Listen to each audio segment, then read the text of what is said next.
12 сарын 5-ны байдлаар халдвар төвчин судлалын вирус судлалын лабораторид нийт 223 сорьцонд шинжилгээ хийсэн.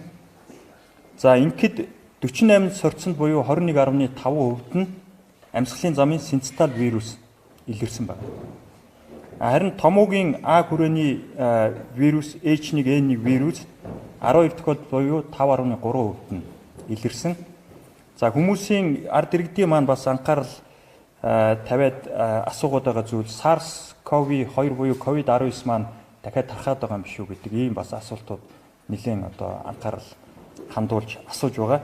За энэ SARS-CoV-2 вирус бол нийт нь 223 сорьцны 11-т нь буюу 4.9% нь илэрсэн байж байна.